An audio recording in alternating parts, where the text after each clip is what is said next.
Okay, last practice problem, then you guys are going to try this on your homework. So let's take a look.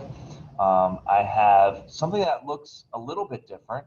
Okay, this is not your standard form because the variable term is not in front. So actually what I'm going to do is I'm not going to do my undo yet because I need to change this into standard form. And the reason why I need to do that is because it's just going to make it look nicer and it's going to be very obvious when I do my do undo.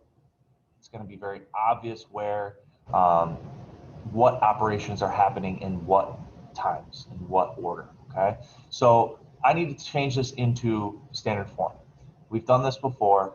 If you don't have a plus, you need to separate the terms with a vertical line and then get your plus sign in there. So the plus sign is going to go where the vertical line is. So we got 13.5 plus, and then I'm going to put the negative in parentheses because I don't like having negatives and positives right next to each other. Okay, so we're here. Let's make that a little bit smaller so it fits the page. Okay, so now it's still not in standard form, but what we have done is, remember, if you have a plus, you can rearrange things. So now that I have my plus, I can rearrange this. And rearranging it is going to put the variable term in front, okay, which is what we want. We want the variable term in front so that we know in our do undo that we have our standard form. So the variable term is my negative 2.25, and I'm going to put that in front. Now, I'm not putting this in parentheses because the negative is not next to anything, so it can just be floating out there. I don't have a negative and a positive next to each other, so I'm okay. All right, 4.95. Okay, so just an extra step, and actually you guys eventually should get so good at this that you don't need this intermediate step here. You can just realize that this is a negative term, this is a positive term, so when I flip-flop them, as long as this variable term stays negative, which it did, and the constant term stays positive, which it did with my plus sign, then I'm good.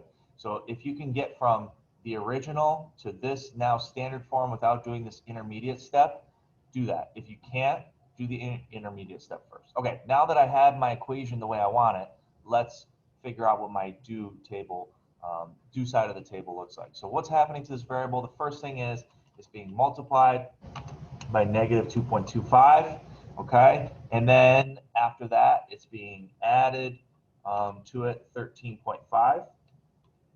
So to undo these actions in reverse order, I must subtract 13.5,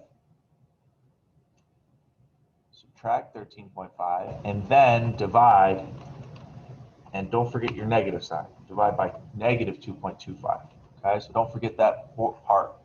All right, now that we have this all looking good, let's solve it. So I'm going to rewrite my equation. Remember, not the original one, but the one that we put in standard form.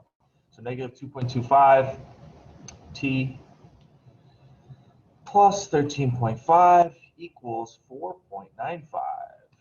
Okay, now that I have it down, let's solve it. Following my steps in the undo column in reverse order, I'm going to subtract 13.5 on both sides. So minus 13.5 minus 13.5. Okay, get that up there a little bit. All right.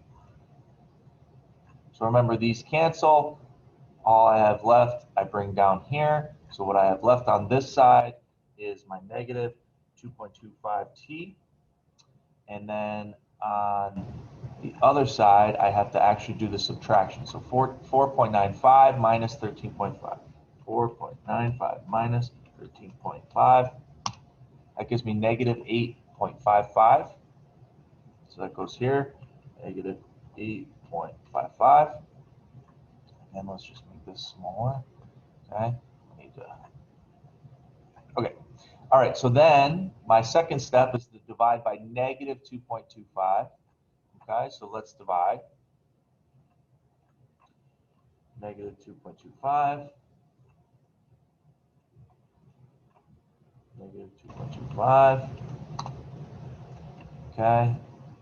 Let's get fit that on the page there. Okay, good. All right, so all I have left on this side is just my t. Oh, and I forgot an equal sign here. Don't forget the equal sign, guys. Okay, so equals. Now I have to do this division. So I'm taking my negative 8.55 and divided it